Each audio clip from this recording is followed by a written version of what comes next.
يا أيها الذين آمنوا أنفقوا من طيبات ما كسبتم ومما أخرجنا لكم من الأرض ولا تيمموا الخبيث منه تنفقون ولستم بآخذيه إلا أن تغمضوا فيه واعلموا أن الله غني حميد الشيطان يعدكم الفقر ويأمركم بالفحشاء والله يعدكم مغفرة منه وفضلا والله واسع عليم يؤتي الحكمة من يشاء ومن يؤت الحكمة فقد أوتي خيرا كثيرا وما يذكر إلا أولو الألباب وما أنفقتم من نفقة أو نذرتم من نذر فإن الله يعلمه وما للظالمين من أنصار إن تبدوا الصدقات فنعما هي وإن تخفوها وتؤتوها الفقراء فهو خير لكم ويكفر عنكم من سيئاتكم والله بما تعملون خبير ليس عليك هداهم ولكن الله يهدي من يشاء وما تنفقوا من خير فلأنفسكم وما تنفقون إلا ابتغاء وجه الله وما تنفقوا من خير يوفى إليكم وأنتم لا تظلمون للفقراء الذين أحصروا في سبيل الله لا يستطيعون ضربا في الأرض يحسبهم الجاهل أغنياء من التعفف تعرفهم بسيماهم لا يسألون الناس إلحافا وما تنفقوا من خير فإن الله به عليم الذين ينفقون أموالهم بالليل والنهار سرا وعلانية فلهم أجرهم عند ربهم ولا خوف عليهم ولا هم يحزنون۔ اے ایمان والو، جو کچھ تم نے کمایا ہو اور جو پیداوار ہم نے تمہارے لیے زمین سے نکالی ہو، اس کی اچھی چیزوں کا ایک حصہ اللہ کے راستے میں خرچ کیا کرو، اور یہ نیت نہ رکھو کہ بس ایسی خراب قسم کی چیزیں اللہ کے نام پر دیا کرو گے جو اگر کوئی دوسرا تمہیں دے تو نفرت کے مارے تم اسے آنکھیں میچے بغیر نہ لے سکو،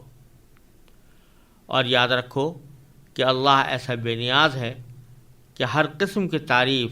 اسی کی طرف لوٹتی ہے۔ شیطان تمہیں مفلسی سے ڈراتا ہے اور تمہیں بے حیائی کا حکم دیتا ہے۔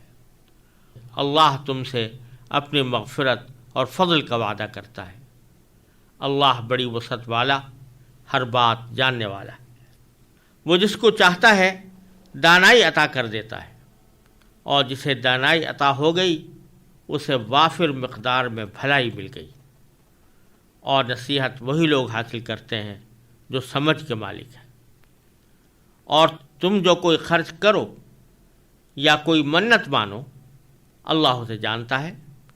اور ظالموں کو کسی طرح کے مددگار میسر نہیں آئیں گے۔ اگر تم صدقات ظاہر کر کے دو تب بھی اچھا ہے، اور اگر ان کو چھپا کر فقراء کو دو تو یہ تمہارے حق میں کہیں بہتر ہے، اور اللہ تمہاری برائیوں کا کفارہ کر دے گا، اور اللہ تمہارے تمام کاموں سے پوری طرح باخبر ہے۔ اے پیغمبر، ان کافروں کو راہ راست پر لے آنا آپ کی ذمہ داری نہیں ہے، لیکن اللہ جس کو چاہتا ہے راست سے راہ راست پر لے آتا ہے۔ اور جو مال بھی تم خرچ کرتے ہو وہ خود تمہارے فائدے کے لیے ہوتا ہے، جبکہ تم اللہ کی خوشنودی طلب کرنے کے سوا کسی اور غرض سے خرچ نہیں کرتے۔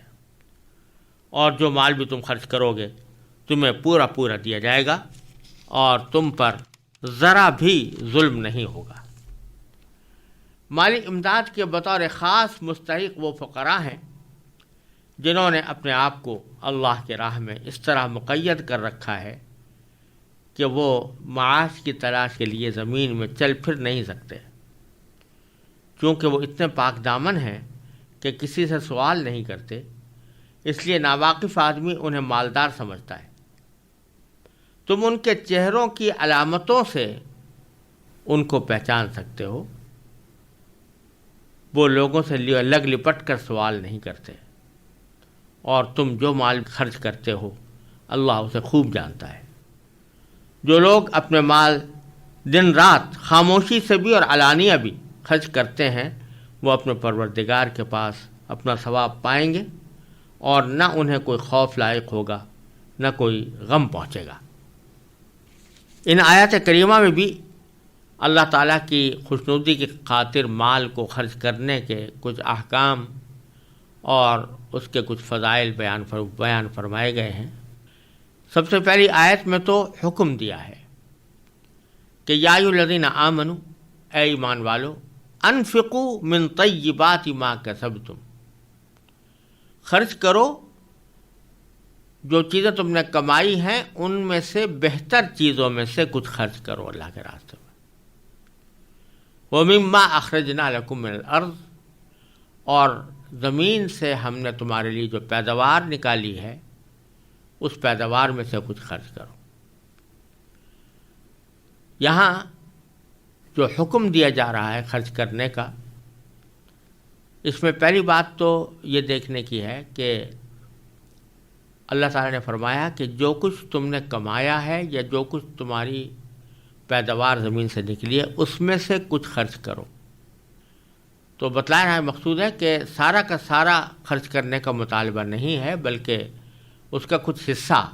خرچ کرنے کا حکم دیا جا رہا ہے۔ اسی لیے یہ رسول کریم سرور دو عالم صلی اللہ علیہ وسلم نے ارشاد فرمایا کہ بہترین صدقہ وہ ہے جو اپنے پیچھے غنا چھوڑ جائے، یعنی صدقہ دینے کے بعد بھی اور اللہ تعالیٰ کے راستے میں مال خرچ کرنے کے بعد بھی اتنا باقی رہ جائے کہ جو انسان کی اپنی اور اپنے بیوی بچوں کی ضروریات کے لیے مناسب طور پر کافی ہو۔ دوسری بات یہ کہ اس میں دو چیزوں کا اللہ تعالیٰ نے ذکر فرمایا۔ ایک تو یہ کہ جو کچھ تم نے کمائی کی ہو، کمائی کے اندر تجارت بھی آ جاتی ہے، ملازمت بھی آ جاتی ہے، اس کے ذریعے جو کچھ بھی کمائی کی ہو اس کا کچھ حصہ نکالو۔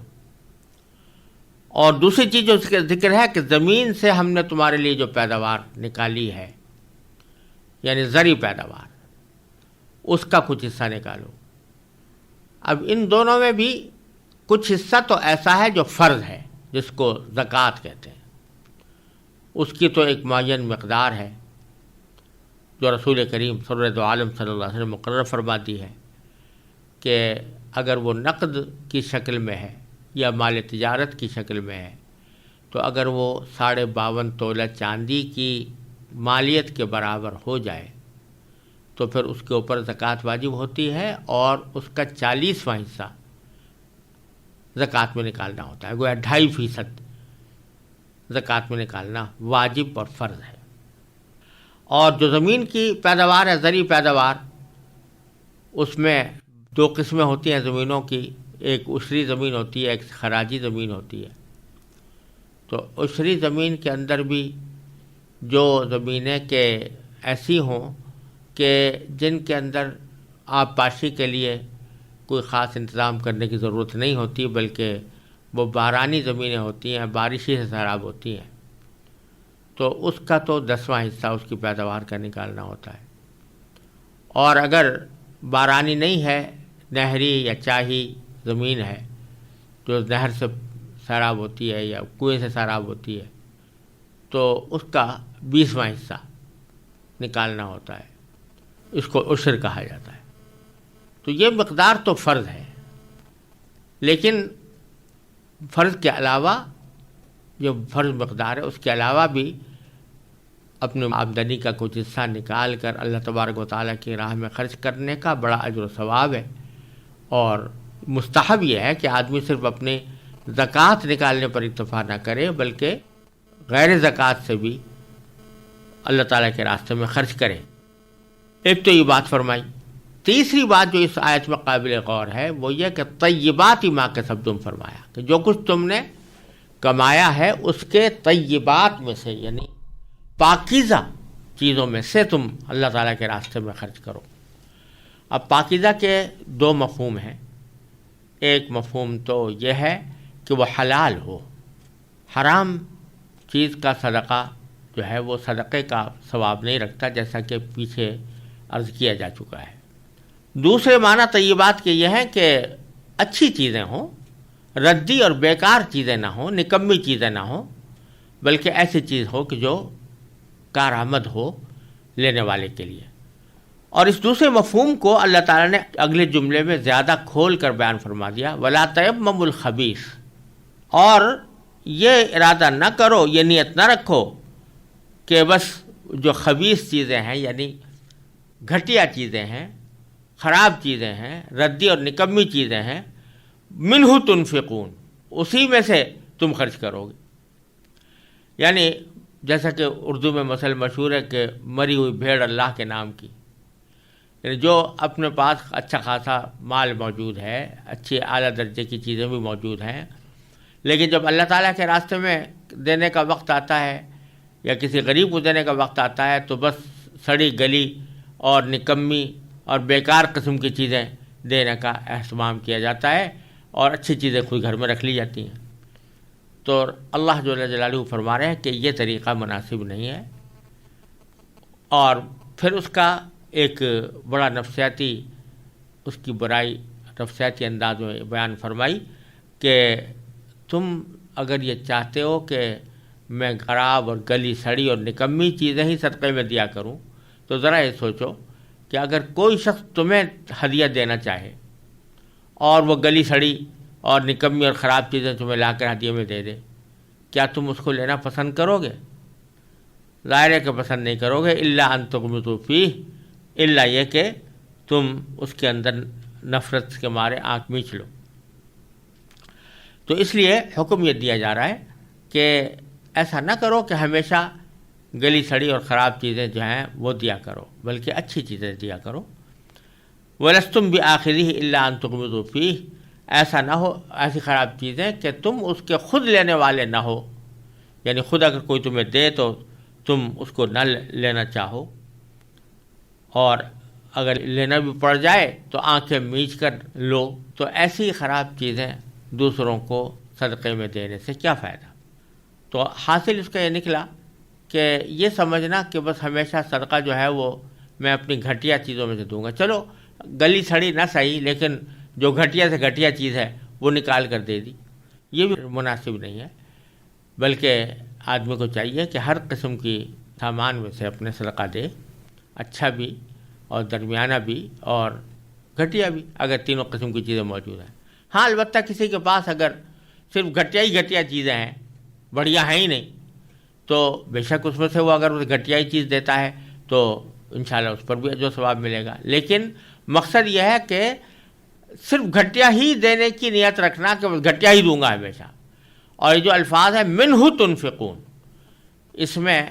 عربی زبان کے قواعد کے لحاظ سے اس کے معنی ہے اسی میں سے تم خرچ کرو، جس کے معنی یہ کہ دل میں یہ نیت رکھی ہوئی ہے کہ جب بھی خرچ کریں گے تو گھٹیا ہی چیز دیں گے، تو یہ ہے جو منع ہے۔ لیکن اگر کوئی شخص جو ہے وہ اعلیٰ درجے کی چیزیں بھی موجود ہیں، درمیانی بھی موجود ہیں، گھٹیا بھی موجود ہیں، ہر قسم میں سے کچھ کچھ دیتا ہے، تو اس میں بھی کوئی مذائقہ نہیں۔ وَاعْلَمُوا أَنَّ اللَّهَ غَنِيٌّ حَمِيدٌ، اور یہ بات یاد رکھو کہ اللہ ایسا بے نیاز ہے کہ ہر قسم کی تعریف اسی کی طرف لوٹتی ہے، یعنی اللہ تعالیٰ بے نیاز ہے، کیونکہ بے نیاز ہے لہٰذا تمہیں جو حکم دے رہا ہے کہ تم صدقہ کرو، اچھی چیزیں دیا کرو، یہ کوئی اپنی احتیاج کی وجہ سے نہیں دے رہا، بلکہ تمہاری فائدے کے لیے دے رہا ہے،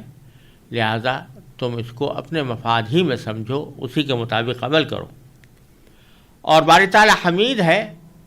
یعنی بذات خود قابل تعریف ہے، تمام تعریفیں اسی کی طرف لوٹتی ہیں، لہٰذا جو تمہیں جو حکم دیا جا رہا ہے وہ اللہ تبارک و تعالیٰ کے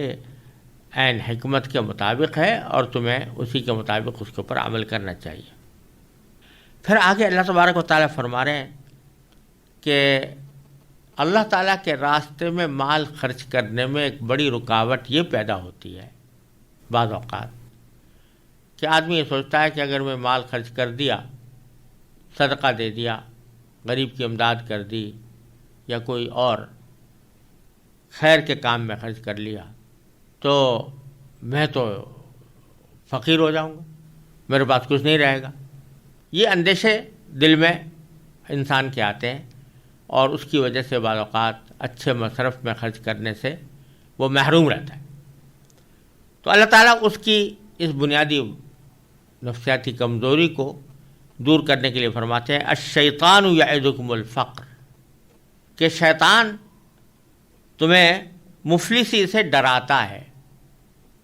یعنی دل میں یہ خوف پیدا کرتا ہے کہ اگر تم نے خرچ کر دیا تو کل کو تمہارے پاس کچھ بھی نہیں رہے گا، کمی ہو جائے گی۔ تو یہ اس لیے ڈراتا ہے تاکہ تم باز رہو صدقہ کرنے سے۔ یعدکم الفقر، تمہیں فقر سے یعنی مفلسی سے ڈراتا ہے، وَيَأْمُرُكُمْ بِالْفَحْشَاءِ، اور تمہیں بے حیائی کے کاموں کا حکم دیتا ہے۔ یعنی ایک طرف تو یہاں یہ کہتا ہے کہ یہ مثلا صدقات کے اندر تم نے اگر خرچ کر دیا تو تمہارے مال میں کمی واقع ہو جائے گی، کل کو کہاں سے کھاؤ گے، تمہارے بیوی بچے کہاں سے کھائیں گے۔ اور دوسری طرف جب بے حیائی کے کام کی نوبت آتی ہے تو اس میں خود بڑا چڑھا کر خرچ کرنے کی ترغیب دے دیتا ہے کہ ٹھیک ہے یہ بڑا اچھا کام ہے، اس میں خرچ کرو۔ تو ایک طرف کار خیر میں خرچ کرنے میں رکاوٹ بنتا ہے، دوسری طرف فضول خرچی بے حیائی کے کاموں میں کرنے کا حکم دیتا ہے۔ تمہیں اس کا کہنا نہیں ماننا چاہیے۔ اللہ تبارک و تعالی اس کے برخلاف واللہ یعدکم مغفرۃ منہ وفضلا، اور اللہ تم سے اپنی مغفرت اور فضل کا وعدہ کرتا ہے۔ وہ تو تمہیں فقر سے ڈرا رہا ہے، مفلسی سے ڈرا رہا ہے، اللہ تبارک و تعالی یہ وعدہ کر رہے ہیں کہ اگر تم میری خوشنودی کے لیے مال خرچ کرو گے تو اس کا نتیجہ یہ ہوگا کہ میں تمہارے گناہوں کی مغفرت کروں گا، اور صرف مغفرت ہی نہیں کروں گا بلکہ تمہیں اپنے فضل سے نوازوں گا۔ اللہ تعالیٰ فرماتے ہیں کہ اپنی مغفرت اور فضل کا وعدہ کرتا ہے۔ اللہ تعالیٰ مغفرت اور فضل کا وعدہ کرتا ہے۔ فضل کے معنی اصل میں زیادتی کے ہوتے ہیں، یعنی کوئی بھی چیز جو دوسری چیز سے زیادہ ہو اس کو فضل کہا جاتا ہے۔ اور یہاں خاص طور پر فضل کے معنی یہ آ رہے ہیں کہ اگر انسان کی مغفرت ہو جائے، سارے گناہ معاف ہو جائیں، تو یہ ایک بڑی بڑی نعمت ہے۔ لیکن مغفرت کے بعد اللہ تبارک و تعالیٰ صرف مغفرت ہی پر اکتفا نہ فرمائے بلکہ اپنی طرف سے مزید انعام و اکرام دیں، تو وہ فضل ہے۔ تو اللہ تعالیٰ وعدہ کرتا ہے ایک تو اس بات کا کہ تمہاری مغفرت کی جائے گی، گناہ معاف کیے جائیں گے، اور دوسری طرف یہ کہ تمہیں اور کچھ بھی دیا جائے گا، اور اس اور کچھ میں بہت چیزیں شامل ہیں۔ جنت اس میں شامل ہے، اللہ تعالیٰ کی رضامندی اس میں شامل ہے، اللہ تعالیٰ کا دیدار اس میں شامل ہے۔ وہ ساری کی ساری چیزیں اللہ تعالیٰ تم سے وعدہ کرتا ہے اس خرچ کرنے کے صلے میں۔ واللہ واسع علیم، اور اللہ بڑی وسعت والا اور خوب جاننے والا ہے۔ وسعت والا ہے لہذا اسے دینے میں کبھی کمی نہیں ہو سکتی، جب دے گا تو بے حساب دے گا۔ اور علیم ہے، چونکہ باری تعالیٰ جانتا ہے، تو جاننے کے معنی یہ ہے کہ یہ بھی جانتا ہے کہ کس نے دیا ہے، کس نیت سے دیا ہے، کس طرح دیا ہے، واقعتاً اللہ کی رضامندی کے لیے دیا ہے یا ریاکاری کے لیے دیا ہے، ساری باتیں اللہ تعالیٰ جانتا ہے۔ تو ایک طرف وہ ساری باتیں جانتا بھی ہے، تو اگر تم اخلاص کے ساتھ کوئی چیز دو گے تو اپنی وسعت کے حساب سے وہ تمہیں اپنے انعام و کرم سے نوازے گا۔ پھر فرمایا کہ یؤتی الحکمت من یشاء، باری تعالیٰ خود تو جاننے والا ہے ہی، پھر جس کو چاہتا ہے حکمت عطا فرما دیتا ہے۔ ومن یؤت الحکمت، اور جو شخص جس کو حکمت عطا کر دی گئی یعنی دانائی عطا کر دی گئی، فقد اوتی خیرا کثیرا، تو اس کو بہت ساری بھلائی عطا ہو گئی۔ حکمت کا لفظ بڑا عام اور شامل لفظ ہے۔ اگر ایک لفظ میں اس کا ترجمہ کرنا چاہیں تو یہی کر سکتے ہیں کہ اس کے معنی ہے دانائی، دانائی کی باتیں۔ تو اللہ تعالیٰ فرماتے ہیں کہ حکمت ایک بڑی بھلائی کی چیز ہے اور اللہ تعالیٰ جس کو چاہتا ہے عطا فرماتا ہے۔ اس حکمت میں دانائی کی ساری باتیں آ گئی، یعنی دانائی کی سمجھ بھی، یہ بات کہ کون سا کام اچھا ہے کون سا برا ہے اس کی پہچان بھی، اور پھر اس دانائی کی بات پر عمل کرنے کا طریقہ بھی، یہ ساری باتیں حکمت کے مفہوم میں داخل ہیں۔ تو اللہ تبارک و تعالیٰ یہاں پر خاص طور سے یہ بات فرما رہے ہیں کہ اگر کسی اللہ کے بندے کو حکمت عطا ہو جاتی ہے اور اللہ تعالیٰ اس کو اپنی دانائی سے نواز دیتا ہے، تو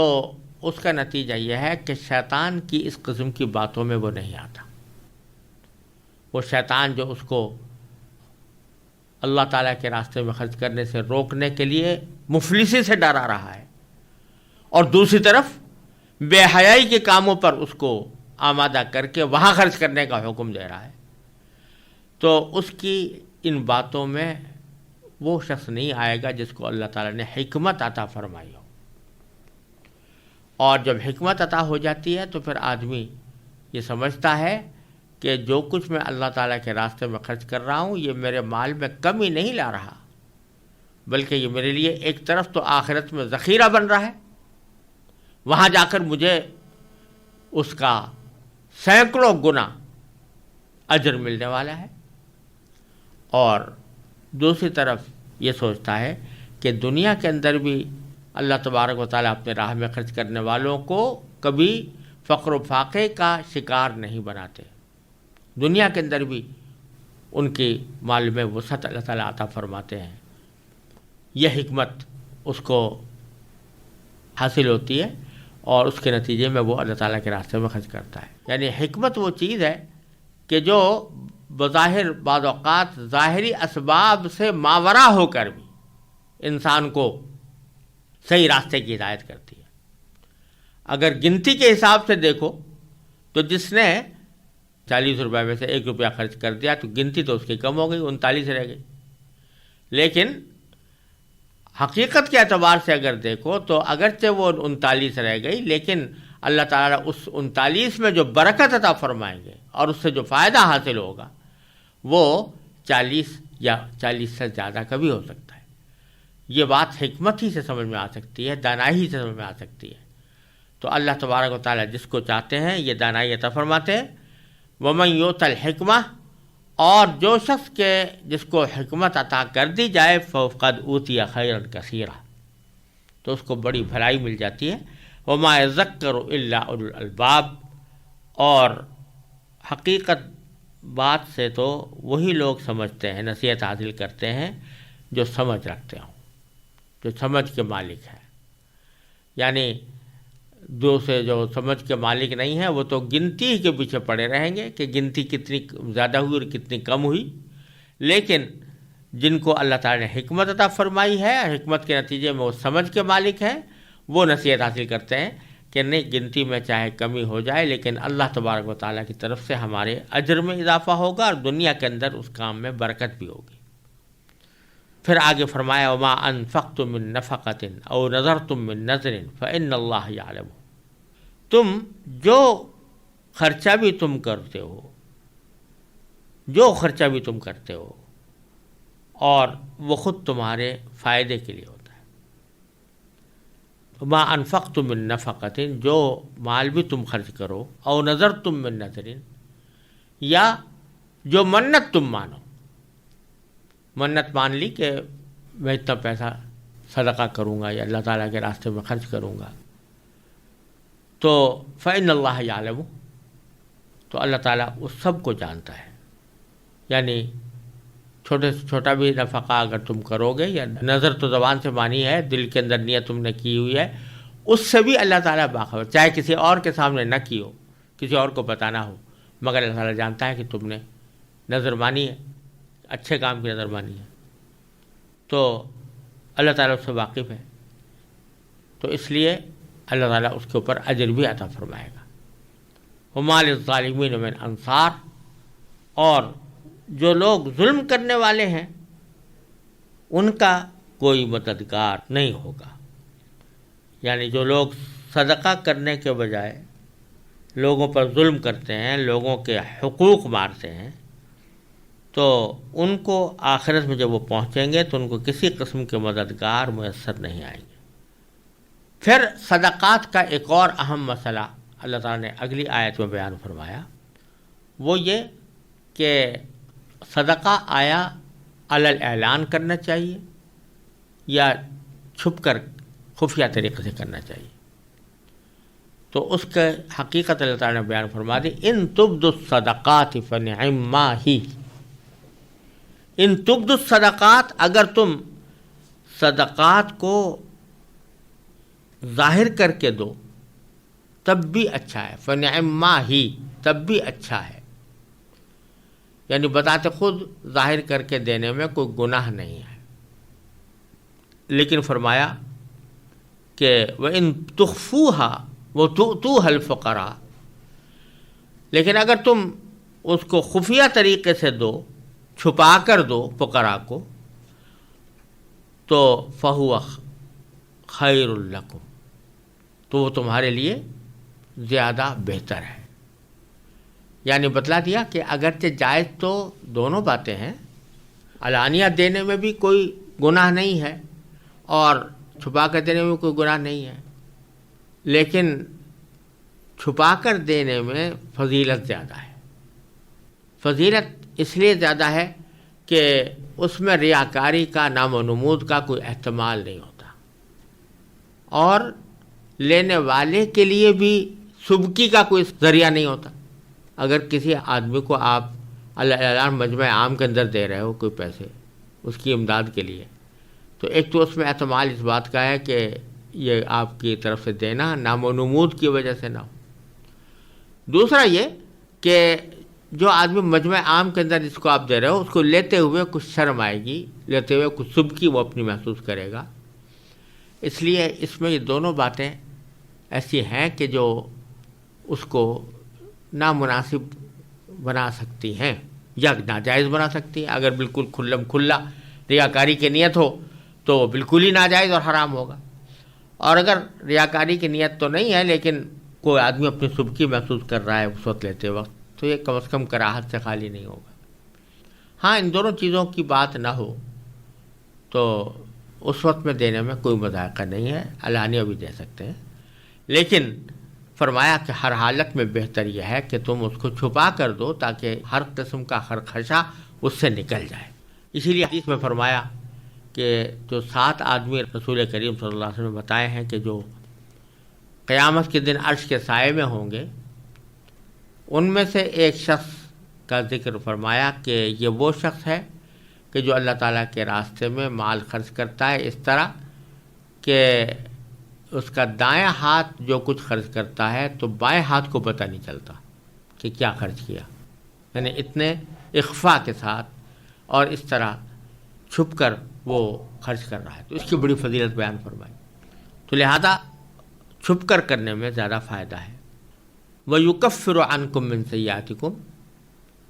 اور فرمایا کہ اللہ تعالیٰ تمہاری برائیوں کا کفارہ کر دے گا۔ جب تم صدقات کرو گے، اللہ تعالیٰ کے راستے میں خرچ کرو گے، تو تمہاری جو چھوٹے موٹے گناہ ہیں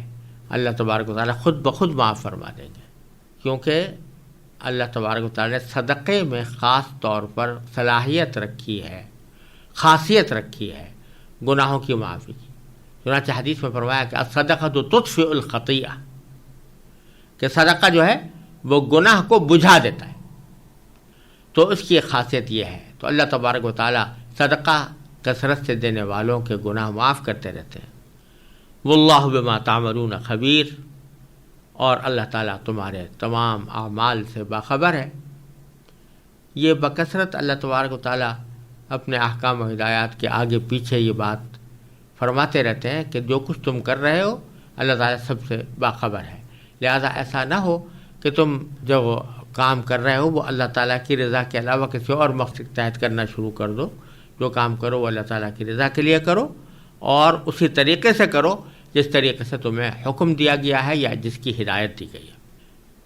لیس علیک ھداھم ولکن اللہ یہدی من یشاء، وما تنفقوا من خیر فلانفسکم وما تنفقون الا ابتغاء وجہ اللہ۔ اس آیت کریمہ کا ایک شان نزول مفسرین نے بیان فرمایا ہے،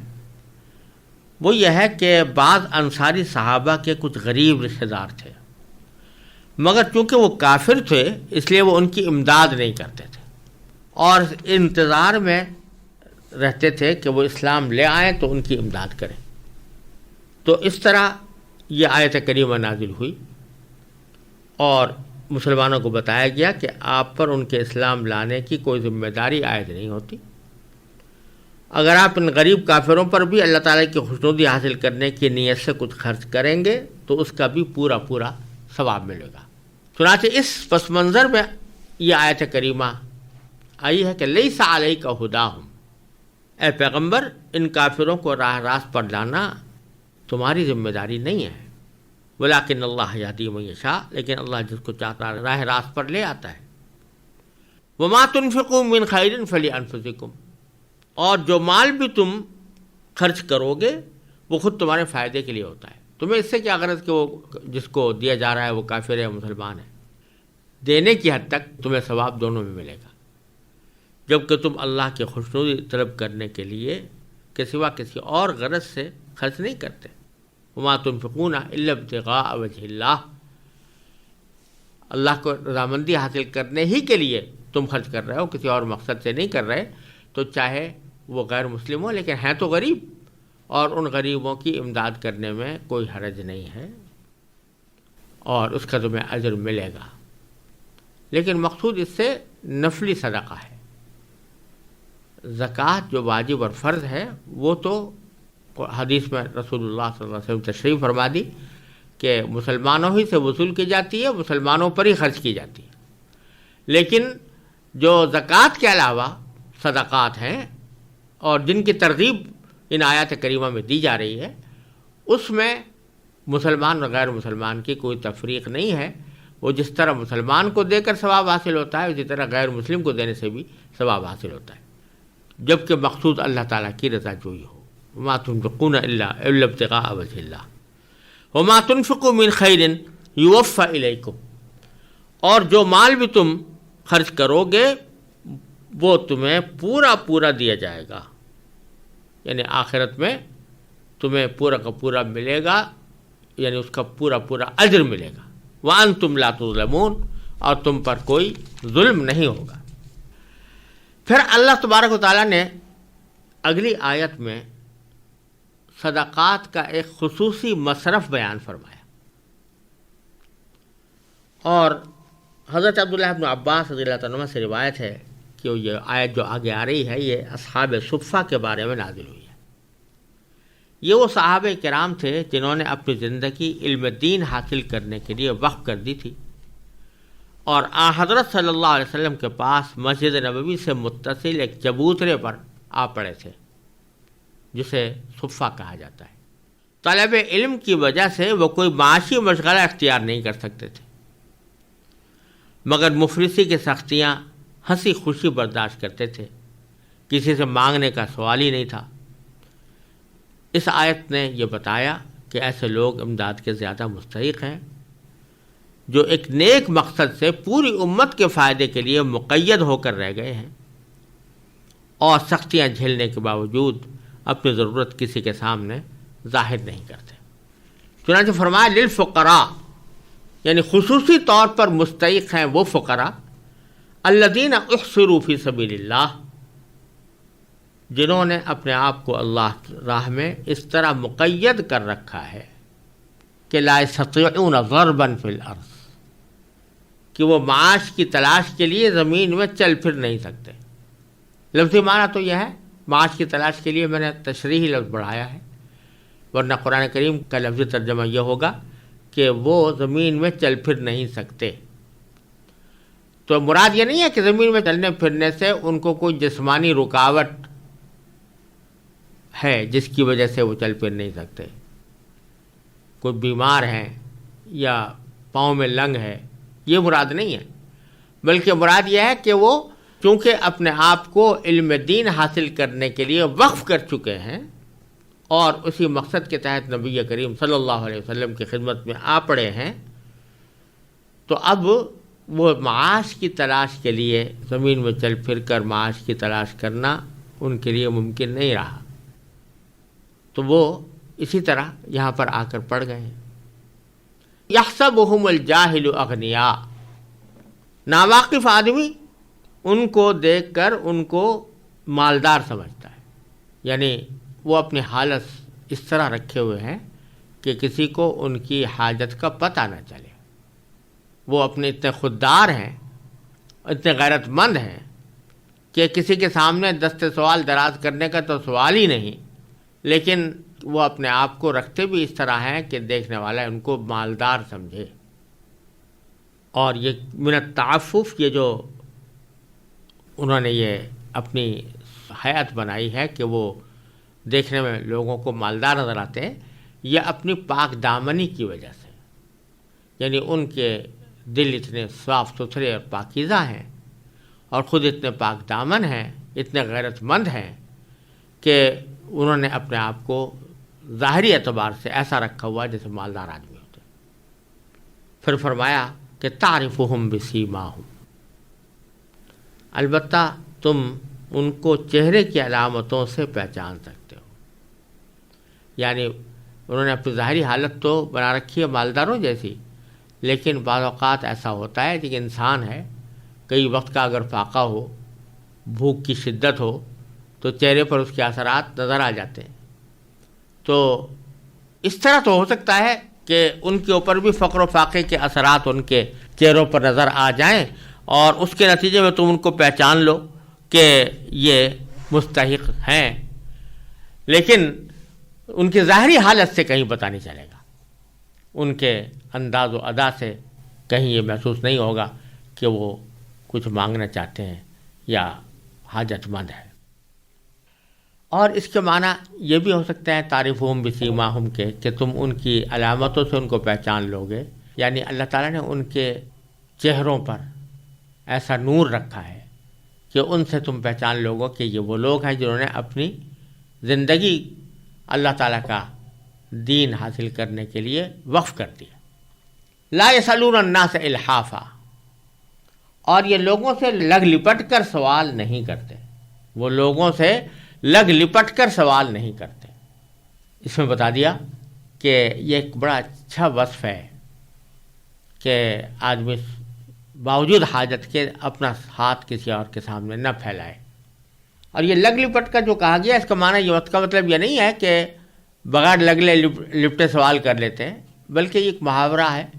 کہ مطلب یہ کہ جیسے عام لوگوں کی عادت ہوتی ہے، فقیروں کی یا جو بھیک مانگنے والوں کی، کہ وہ لگ لپٹ کر سوال کرتے ہیں، تو یہ لوگ اس قسم کے نہیں ہیں، کسی سے سوال کرتے ہی نہیں ہیں۔ وما تنفقوا من خیر فإن اللہ بہ علیم، اور جو کچھ بھی تم مال صرف کرو گے تو اللہ تعالیٰ اس کو جانتا ہوگا۔ تو ان آیات میں اللہ تعالیٰ نے ایک خاص مصرف بتا دیا کہ ایک تو اصحاب صفہ، نام ان کا نہیں لیا، لیکن انہوں نے ان کی صفات بیان فرما دی، جس سے بتلانا یہ مقصود ہے کہ یہ صفات آئندہ بھی جن لوگوں میں کے اندر پائی جائیں گی وہ تمہارے زکوٰۃ اور صدقات کے زیادہ مستحق ہوں گے۔ پہلی بات تو یہ کہ فرمایا کہ وہ انہوں نے اپنے آپ کو اللہ کے راستے میں مقید کر رکھا ہے، یعنی کسی دینی کام کی وجہ سے انہوں نے اپنے آپ کو مقید اس طرح کر لیا ہے کہ وہ اپنے معاش کی تلاش کا ان کے پاس وقت نہیں ہے۔ یہاں یہ بھی سمجھ لینا چاہیے کہ یہ صورت اسی وقت جائز ہوتی ہے کہ آدمی اپنے معاش کی سرگرمی سے کنارہ کش ہو کر اپنے آپ کو کسی دین کے کام کے لیے وقف کر لے، یہ اسی صورت میں جائز ہوتی ہے جبکہ خود اس کے اندر اتنا توکل ہو اور اتنی طاقت ہو کہ وہ اگر فقر و فاقہ بھی پیش آئے تو اس کو خندہ پیشانی سے برداشت کرے، کسی کے سامنے دست سوال پھیلانے کی نوبت نہ آئے، اور جیسی بھی حالت گزرے صبر و شکر کے ساتھ وہ گزارنے پر قادر ہو خود، اور اس کے کوئی بیوی بچے ہوں نہیں کہ جن کی ذمہ داری اس کے سر ہو۔ تو ایسا شخص اگر اپنے آپ کو معاشی مشغلے سے فارغ کر کے وہ کسی دینی کام میں لگ جائے، تعلیم میں، تبلیغ میں، دعوت میں، جہاد میں، تو بے شک اس کے لیے ایسا کرنا نہ صرف جائز ہے بلکہ وہ قابل تعریف ہے اور بہتر ہے، بہت اجر و ثواب کا موجب ہے۔ لیکن جس شخص کے پیچھے بیوی بچے ہیں ان کی کفالت اس کی ذمہ داری ہے، اور اس کے لیے ضروری ہے کہ وہ ان کے لیے کچھ معیشت کا بندوبست کرے، یا یہ کہ ہے تو اکیلا لیکن خود فقر و فاقہ سہنے کی طاقت نہیں ہے، اندیشہ ہے کہ اگر میں جو معیشت کو تلاش کرنے سے ہٹ کر میں اپنے آپ کو اس کام میں مصروف کروں گا تو کسی وقت مجھے لوگوں سے مانگنے کی ضرورت پیش آ جائے گی، سوال کرنے کی ضرورت پیش آ جائے گی۔ دونوں صورتوں میں یہ جائز نہیں ہے کہ آدمی جو معیشت کے ظاہری ذرائع ہیں ان کو چھوڑ بیٹھے اور اپنے آپ کو دین کے کام کے لیے وقف کر لے۔ لیکن اصحاب صفہ وہ حضرات تھے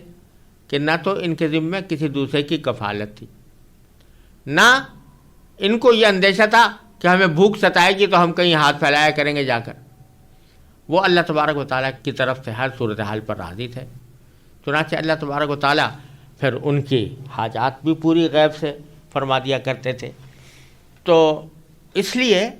یہ ان کی تعریف جو کی جا رہی ہے وہ اس وجہ سے کی جا رہی ہے کہ انہوں نے اپنے آپ کو مقید کر لیا ہے زمین میں، اس معنی میں مقید کر لیا ہے کہ ان کو معاش کی تلاش کے لیے باہر نکلنا نہیں پڑتا، نہ نکالنے کی ان کو ضرورت پیش آتی ہے، اور نہ وہ نکل سکتے ہیں کیونکہ انہوں نے اپنے آپ کو وقف کر رکھا ہے۔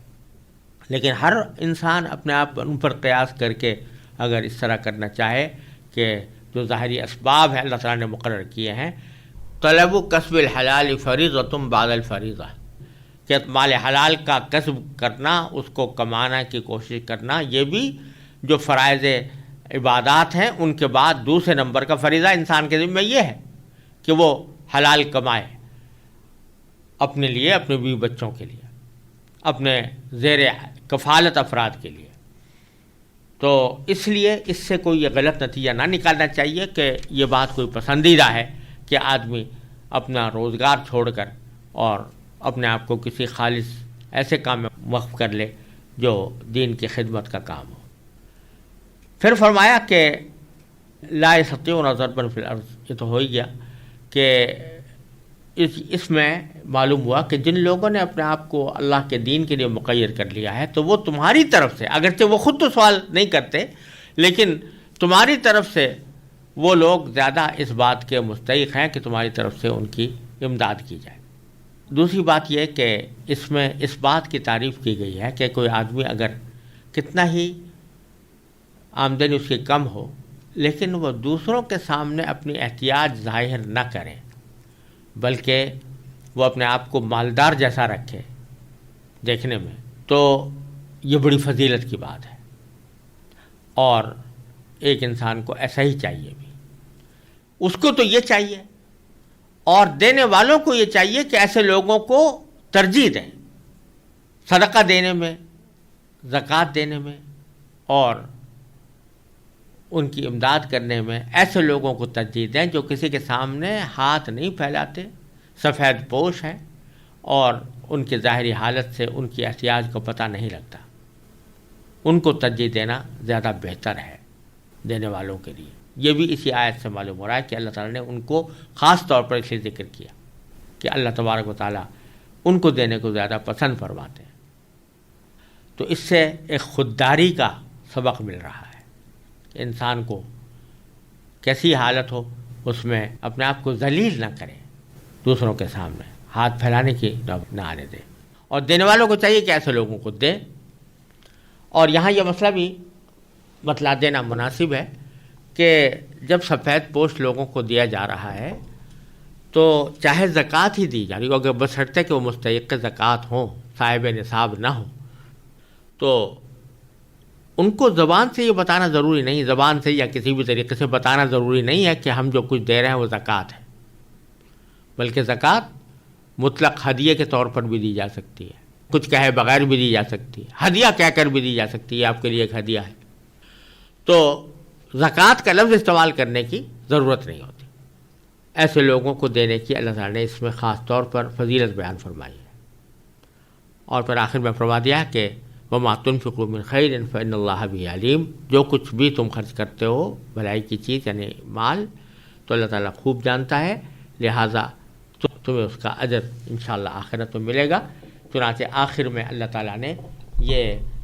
اجر کی طرف اشارہ کرتے ہوئے فرما دیا کہ الذین ينفقون اموالهم باللیل والنہار، جو لوگ اپنے مال دن رات